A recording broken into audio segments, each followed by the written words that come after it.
মাত্র 10-11 মাসেই শেষ হয়ে যাচ্ছে স্টার জলসার জনপ্রিয় ধারাবাহিক তোমাদের রানী।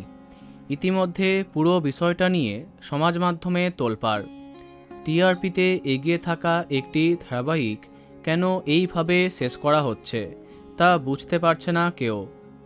ইতিমধ্যে রানী দুর্জয় অর্থাৎ অভিকা অর্কপ্রভ কনফার্ম করেছেন যে শেষ হয়ে যাচ্ছে তোমাদের রানী।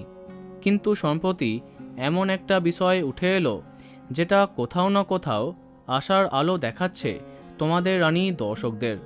তাহলে বিষয়টা কি? দুদিন আগে যখন চ্যানেল কর্তৃপক্ষ তাদের আপকামিং ধারাবাহিক তেঁতুল পাতার টেলিকাস্ট টাইমটা জানায়, তখনই সামনে আসে তোমাদের রানী শেষ হবার খবরটা। কেননা আগামী 5ই আগস্ট সন্ধে 6টায় দেয়া হয় তেঁতুল পাতাকে। কিন্তু সম্প্রতি স্টার জলসায় আর দেখানো হচ্ছে না তেঁতুল পাতার সম্প্রচার সময়টা। হ্যাঁ, আগের প্রোমো মুছে দিয়ে দেখানো হচ্ছে আসছে তেঁতুল পাতা। কিন্তু কেন? সন্ধে 6টায় দেবার পরেও কেন তা আর প্রচার করছে না কর্তৃপক্ষ? তাহলে কি তোমাদের রানীর সময়ে আনা হচ্ছে না এই ধারাবাহিককে? তাহলে কি আরও কদিন চলবে তোমাদের রানী? বর্তমানে বাংলা টেলিভিশনে খুবই দ্রুত সিদ্ধান্ত বদল হতে দেখা যাচ্ছে। এখন এক্ষেত্রে কি হয় সেটাই দেখার।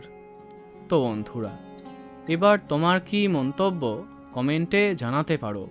আর এই রকমই আরও অনেক ভিডিও পেতে সাবস্ক্রাইব কারেন্ট বস।